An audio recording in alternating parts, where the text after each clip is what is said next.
গরিব মানুষ পেটের জ্বালায় করে খায়। আমরা কি করে খাবো, কোথায় যাবো? গরিবের পেটে লাথি মেরে কোনো পরিবর্তন হয়? দাওয়া দোষ ভাঙেনি, ক্রিমস ভাঙবে না, ও তো কোটি কোটি টাকা খেয়ে বসে আছে। একরকম বলে আসলো, একরকম করছে, এটা উন্নয়ন নয়। যে উন্নয়ন হোক, কিন্তু আমাদের পেটে লাথি মেরে না। সেই ইউপির যোগীর বুলডোজার অভিযান এখানে চললো কালকে। খাল কেটে কুমির এনেছি আমরা। আমাদের কি কষ্ট, আপনি একবার এসে দেখে যান। সুবিধা দেখে আপনি।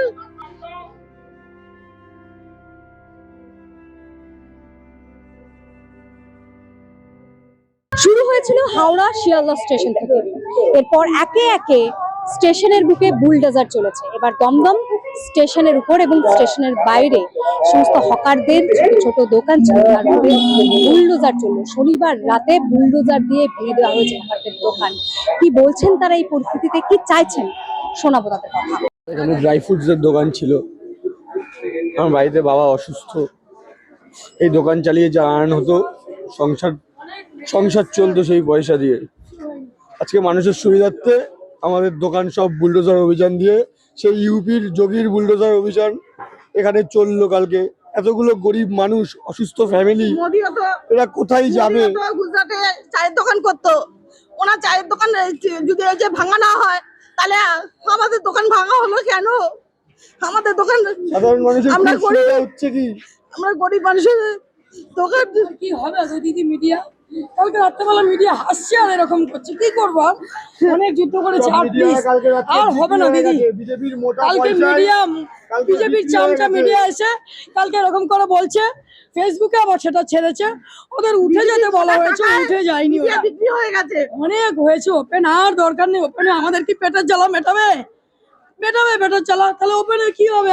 আর চাই না কিচ্ছু বলতে, মিডিয়া আর চাই না দিদি, প্লিজ। কিচ্ছু করছে না কেউ, কিছু করছে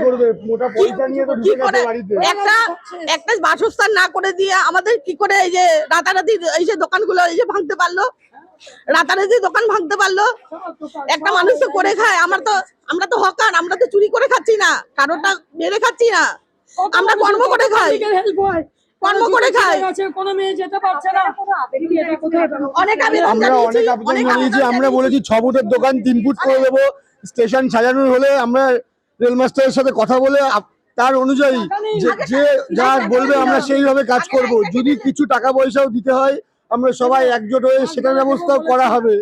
সব রকম তাদের এমনকি পায়েও জড়া হয়েছে, কোনো কথা আমাদের শোনেনি, তাই নেই কোনো কথা শুনিনি।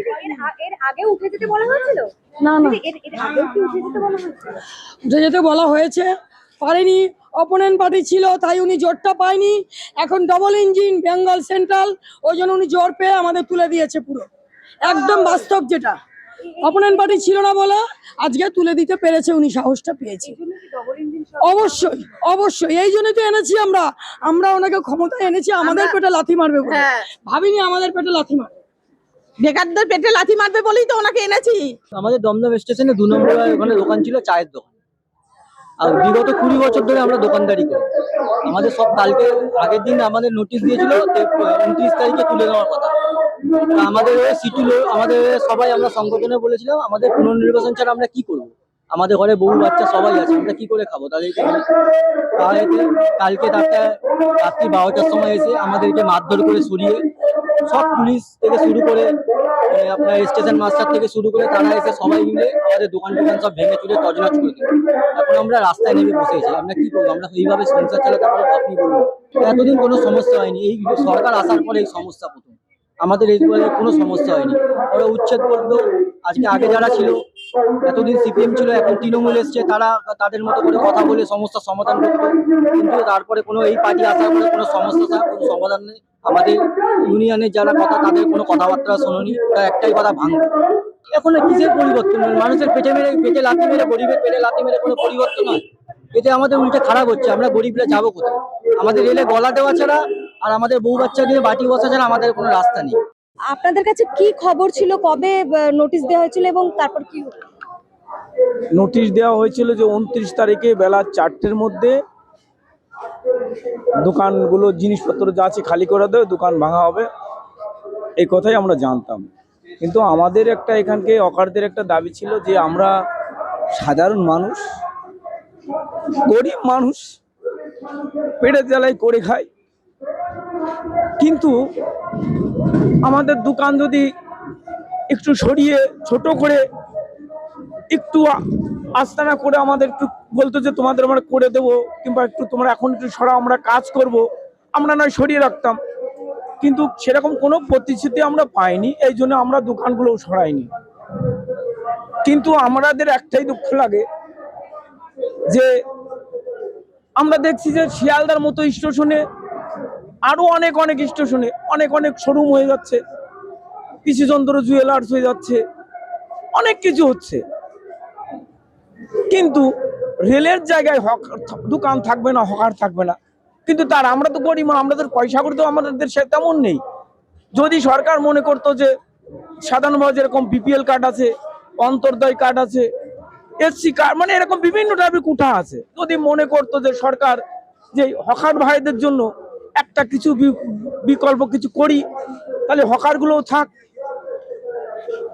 কাজগুলো হোক, আমরা হাসি মুখে মেনে নিতে পারতাম। কিন্তু এমন ভাবে ক্ষতি করলো, এই ক্ষতি হাজার হাজার মানুষের, এক একটা ফ্যামিলির সঙ্গে 3 জন 4 জন মানুষ করে পরিবার করে, কারো বাবা অসুস্থ, আমার বাবা যেরকম পাউডার হ্যান্ডিক্যাপ, 25 বছর ধরে বসে থাকা, চালাই টুকটাক করে। কিন্তু আজকে যে দেখছি সব ভেঙে তছমাছ করে দিয়েছে। আমাদের সুযোগও দেয়নি, আমাদেরকে কিভাবে তাড়া করিয়েছে, লাঠি চার্জ করেছে, আমাদেরকে মারধর করতে আসছে। কিভাবে আমরা গরিব লোক কোথায় যাবো বলো, কোথায় কি করে খাবো? আমাদের 12টার পর, রাত 12টার পরে করেছে, আগে নোটিশ দিয়েছিল, 2-3 দিন আগে দিয়েছিল। হ্যাঁ, উনি বলে গেছিলেন, স্টেশন মাস্টার বলে গেছে 60 বছরের উপরে। এতদিন কোনো অসুবিধা হয়নি? না, আমরা করিনি, এসেছিল, কিন্তু এরকম আমাদের এরকম জিনিস আমাদের এইভাবে তুলে দেয়নি। না, এমনি এমনি ভেঙে দিয়েছে, এখন করে কি খাবে সেটাই তো। আশা, এই তো আশা, এই তো আশা, কি আর হবে? কেউ চেয়েছিল এই পরিবর্তন হবে এরকম? সব শেষ। পাকিস্তানের যুদ্ধ করতে এসছে আমাদের সঙ্গে। হ্যাঁ, আমার ব্যাগের দোকান ছিল। উচ্ছেদ আগে থেকে বলেছিল, আমরা তো সবসময় পক্ষপাতী যে উন্নয়ন হোক, কিন্তু আমাদের পেটে লাথি মেরে না, আমাদেরকে তারা ওরা, আমরা বলছি আপনারা বলেন, আমরা ছোট করে দিচ্ছি জায়গা, আপনার সঙ্গে আমরা সব সময় আমরা স্যাক্রিফাইস করতে রাজিছি। উনি একেবারে আমাদের পেটে লাথি মারার জন্য উদ্যোগ নিয়ে বসে আছে। আমরা পায়ে ধরেছি, হাতে ধরেছি, সব কিছু, কিন্তু উনি কোনো কর্ণপাত করছে না। উনি একটাই ওরা ডিসিশন যে এখান থেকে সোনার বাংলা হবো, হকার করবো। আরে ভাই, সোনার বাংলা কর না, আমরা তো রাজি আছি, সোনার বাংলা করতে রাজি আছি, কিন্তু তা বলে কি আমাদের পেটে লাথি দেবে? আমরা পরিবর্তন চেয়েছি, পরিবর্তন হোক, হয়েছে, এই পরিবর্তন চেয়েছি আমরা। আপনার দোকান ছিল কি স্টেশনের উপরে না নিচে? ব্যাগের দোকান নোটিশ দেওয়া হয়েছে, 5-6 দিন আগে নোটিশ দেওয়া হয়েছে, 29 তারিখ বিকেল 5টার মধ্যে উঠে যাবে। কিন্তু আমাদের বক্তব্য হচ্ছে উঠে যাওয়া বলে তো উঠে যাওয়া হয় না, বিগত 30-40 বছর ধরে বসছি, আরো বেশি হবে। এখন আমরা সরকার আনলাম যে একজনকে তাড়িয়ে দিয়ে দুর্নীতি করে, দুর্নীতিতে পুরো দেশটা পুরো ভরে গেছে, তার জন্য আমরা তাদেরকে সরিয়ে দিয়ে উন্নয়নের জন্য আনলাম। এটাই কি উন্নয়ন? এটা তো উন্নয়ন না। সাধারণ মানুষের পেটে লাথি মেরে, মানুষের পরিবারে লাথি মেরে, প্রতিটা মানুষের পরিবারের পিছনে সবাই 5টা করে 2টো করে লোক আছে, অসুস্থ বাবা মা আছে, তাদেরকে উচ্ছেদ করে বিকল্প কোনো ব্যবস্থা না করে দিয়ে এটা উন্নয়ন করে না। বলছে লোক অন্নপূর্ণা ভান্ডার দেবো, বলছে অন্নপূর্ণা ভান্ডার দেবো, 5টা 12টা করে পাতা, তার ডকুমেন্টস যদি না থাকে সে পাবে না। এগুলো তো মানুষের প্রহসন, বললো একরকম বলে আসলো একরকম করছে, এটা উন্নয়ন না, প্রহসন। 150-160-এর উপর দোকান ভেঙেছে, একবার নোটিশ দিয়েছে, নোটিশ দেওয়ার পরে ভেঙে দিয়েছে, কিন্তু একবারও তো আমাদের কথা ভাবা উচিত ছিল তার। একটা স্টেশন নয়, প্রতিটা স্টেশনে ভাঙছে, এতগুলো মানুষ কোথায় যাবে? আমার একটাই কথা, শুভেন্দু মহাশয়কে একটাই কথা আবেদন জানানোর কথা একটাই, আমরা সাধারণ মানুষ, আমরা করে খাই, আমরা চুরি ডাকাতি করি না, আমরা পড়াশোনা তেমন জানি না, আমাদের সাহায্য এটা করে খেতে হয়। উনি আমাদের জন্য একটা বিকল্প ব্যবস্থা করা উচিত। আর এরকম করে উন্নয়ন হয় না। উন্নয়ন আজকে আমরা যেমন তৃণমূল সরকারকে বিদায় করেছি, উনি যদি এইভাবে চালাতে থাকেন, আমরা এইভাবে ওনাকে সম্মান বিদায় করে দেবো। উনি আমাদের 1,500 টাকা করে দিত, একদমই তাই। অবশ্যই চুরি চোর তিনি ছিল। থাকতে কখনো আমাদের ওপরে এরকম চোর ছিলেন। হয়নি। উনি না থাকতে সুযোগের উনি সদ্ব্যবহার আমাদের করে 15 বছর ধরে কেন্দ্র রেল এক হয়ে আমাদের ওই মহিলা সেকেন্ডের মধ্যে, এক রাতের মধ্যে, 1 ঘন্টার মধ্যে বুলডোজার অভিযান চালিয়ে দিল। কিভাবে ঘুরিয়ে দিল হাজার হাজার মানুষের রুজি রুটি কেড়ে নিল। একবার শুভেন্দু অধিকারীকে বলছি, আমি হাত জোর করে বলছি, আপনি একটু আসুন, এসে দেখুন এই চারিপাশ, এত গরিব মানুষ, অসুস্থ ফ্যামিলি, এরা কোথায় যাবে, এরা কি খাবে? একটু হাত জোর করে বলছি, আপনি একটু আসুন, এসে একটু দেখে যান, শুধু শুধু দেখে যান, চোখের দেখা, আর কিছু বলার নেই। আপনি তো এসেছেন এখানে, আপনি তো এসেছেন এখানে ভোটের প্রচারের জন্য। আমাদের কি কষ্ট, আপনি একবার এসে দেখে যান। সুবিধা দিকে আপনার কাজে হাত জোর করে আপনি আমাদের দোকানগুলো দেখান কি করেছে ওরা। স্কলারশিপের টাকা জমিয়ে দোকান করেছিলাম, কাজ কিনে নিয়ে এসে বানিয়েছিলাম স্কলারশিপের টাকায়। অবশ্যই, কোথায় পাবো টাকা? দোকানে একটা স্ট্রাকচার দাঁড় করাতে গেলেও তো 30-40 হাজার টাকা লাগে তার জন্য। স্কলারশিপের টাকা জমিয়ে বানিয়েছিলাম, সেটাও আজকে ভেঙে দিল এই রেল।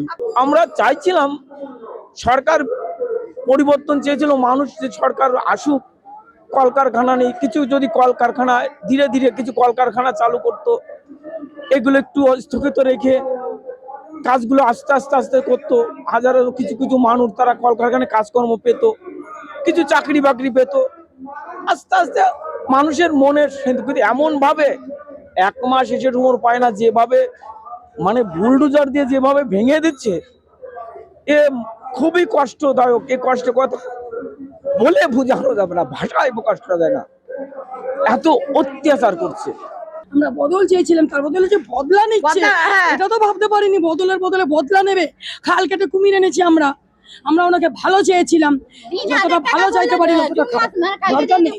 3000 টাকা আমরাও তো চেয়েছিলাম বলে, তাই বলে আমাদেরকে সরিয়ে দেবে দরকার না। থাকলে একটা লোক 5 টাকার চা খেয়ে একটা এই যে 10 টাকা জলের বোতল কিনে এই যে খেতে পারে, পেটটা ভরায়। যারা রোজ এই যে কাজ করে যারা তারা passenger-ই। তারা 5 টাকার চা 10 টাকার জল খেয়ে ঝালমুড়ি খেয়ে 10 টাকার এই যে দিন কাটাতে পারে, দিন কাটাতে পারে, ওই যে ক্রিমজে যাবে 40 টাকার কেক, মিনিমাম লো প্রাইস, দিন কাটাতে পারে। 10 টাকার চা ক্রিমজে যাবে, আর ওপেনে উপরে যাবে হকার না মিনিমাম 20 টাকা। ভাঙবে না তো, এই যে দাওয়া দোষ ভাঙেনি, ক্রিমস ভাঙবে না, ও তো কোটি কোটি টাকা খেয়ে বসে আছে, এটাকে হলদিরাম বানাচ্ছে। ওখানে মিনিমাম লো প্রাইস 40 টাকা কেক, 10 টাকা থেকে 15 টাকার চা। বড় লোক বানাচ্ছে, মানুষকে চাকরি দিক। আমার ঘরে আমার মেয়ে গ্রাজুয়েশন কমপ্লিট করে বসে আছে, চাকরি দিক, আমি হকারি করা ছেড়ে দেবো। আদি আমাদের চাকরি দিক, আরো আমার ছোট মেয়ে কলেজে পড়ছে, তাকে পড়ার খরচাগুলো দিক, আমি হকারি করা ছেড়ে দেবো। আরো বড় লোক দিক। আরো বড় লোক বানান, দিক। যারা বড় লোক তো চাকরি দেবে না, শিক্ষিত। কালকে বলছে পুলিশ পড়াশোনা সেকেন্ড নি কেন, তাহলে তার এইটা করতে হতো না। আরে ভাই, আমি না পড়াশোনা জানি না, আমার বাড়িতে হাজার হাজার ছেলে মেয়ে, এই ছেলেটা গ্রাজুয়েশন কমপ্লিট, এখানে হকারি করে খাচ্ছে।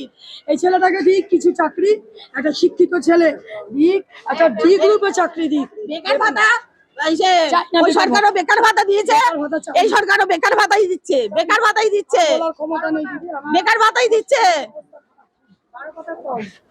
আপনার কি চাইছেন তাহলে?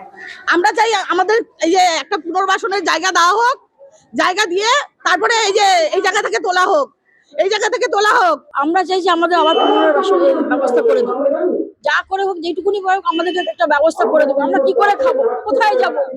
আমাদের সামনে এই কি করে আমরা কি করবো? আমাদের কোনো উপায় নেই, রাস্তায় আমাদের বাচ্চারা কি করে খাবে? আমাদের কারো কাজ বাজ নেই, কিচ্ছু নেই, আমরা কি করে খাবো? কি করে মাথা খারাপ হয়ে যাবে, কি করে আমরা পাগল হয়ে যাবো? আমাদের আত্মহত্যা করতে হবে, আমরা মরবো। বিজেপি সরকার ক্ষমতায় এসে এই হ্যাঁ, পরিবর্তন চেয়েছিল, এই পরিবর্তন না, এরা যে এরকম করবে আমরা ভাবতে পারিনি। এরকম আমাদেরকে যে এরকম এ করে 3000 টাকা এইসব করে দেবো, অনেক কিছু এ করবো, আমরা এটা ভেবে আমরা ভেবেছি বোধহয় আমাদেরকে পাশে এসে দাঁড়িয়েছে, কিন্তু না, এরা আমাদেরকে পুরো মানে মারার চেষ্টা করেছে। আমাদের আত্মহত্যা করতে হবে, আমাদের এরকম অবস্থা করে দিয়েছে বিজেপি সরকার। 5-এ পা দিল ইনস্ক্রিপ্ট। এই 5 বছরে আমরা আমাদের সাধ্যমতো শ্রম, নিষ্ঠা এবং সাহসে ভর করে চালিয়ে গেছি আমাদের সাংবাদিকতা। এক্সিট পোলের মিথ্যাচার ফাঁস করেছি আমরা। গিগ শ্রমিক, পরিযায়ী শ্রমিকদের কথা বারবার তুলে ধরেছি আমরা। প্যালেস্টাইন, বাংলাদেশ নিয়ে কথা বলেছি আমরা। বাংলাদেশের শাটডাউনের দিনগুলিতে প্রবাসী বাঙালিদের তাদের পরিবার পরিজনের খবর দিয়েছি আমরা। নাগরিক সাংবাদিকতা চালিয়ে যেতে গেলে চাই নাগরিকদের প্রত্যক্ষ অংশগ্রহণ। তাই আমরা ডোনেশন ব্যবস্থা চালু করেছি। স্ক্রিনে দেওয়া এই কিউআর কোডে আপনারা আমাদের যে কোনো অঙ্কের মূল্য পাঠাতে পারেন। আপনাদের অনুদান আমাদের নিজেদের কাজ এগিয়ে নিয়ে যেতে সাহায্য করবে।